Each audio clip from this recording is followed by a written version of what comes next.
I am so excited to be fellowshipping with you at this very moment. We are 100 years strong.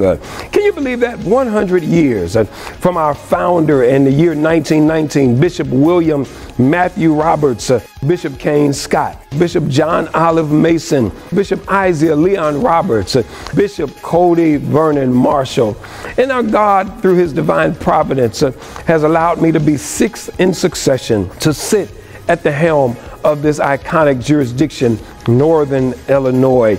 Our celebration convocation will be August 4th through the 11th. You don't want to miss it. It's going to be a phenomenal time. We're going to be at Freedom Temple. That's 1459 West on 74th Street in Chicagoland. We're looking to see you there. We have so many exciting things that we're going to be experiencing this year. And God has given us strategy for even beyond the 100 years.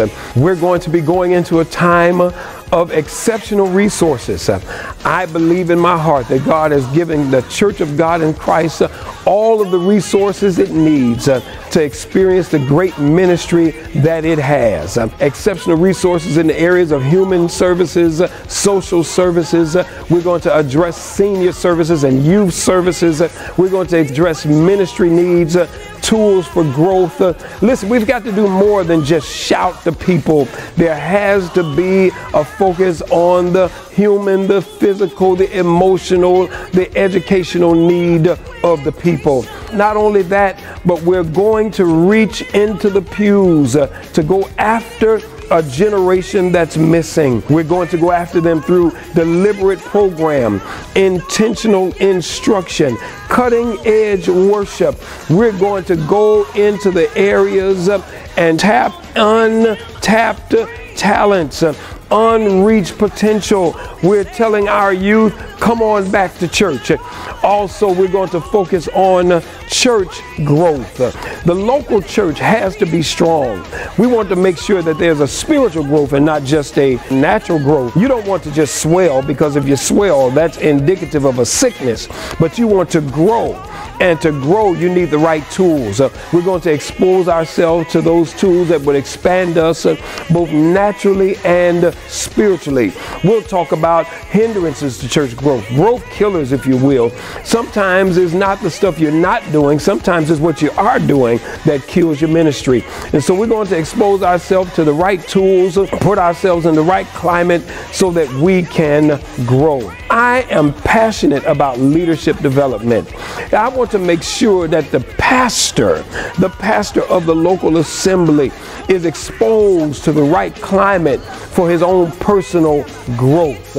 I'm concerned because the church can go no further than its leader. Pastors, you're leaders. Do you not know that the leader often speaks without speaking? Do you know that the leader is always teaching? That's why in the fivefold ministry, at the end, it says pastors and teachers, because pastors are always teachers, even though teachers are not always pastors. I want to expose us to leadership potential that's beyond where we are. We want to focus on the mental health of the leader. Oftentimes, the leader is stressed out and sometimes discouraged and depressed. These are difficult places that the leader should never stay too long. So we want to make sure that the mental health areas of the leader is addressed. This year, we're going to climax on a high note. November the 10th, we're going to be celebrating the consecration of me to the office of bishop. Then on November 22nd, we're going to have an inaugural dinner. You know what? That's phenomenal. You know why? Because I was appointed pastor November 22nd, and now I'll be celebrating becoming bishop on November 22nd. Oh, all year, Northern Illinois, it's going to be lit. That's what the young people would say. I want you to be a part of it. Don't miss a moment. I'm looking to see you in the place every opportunity you get.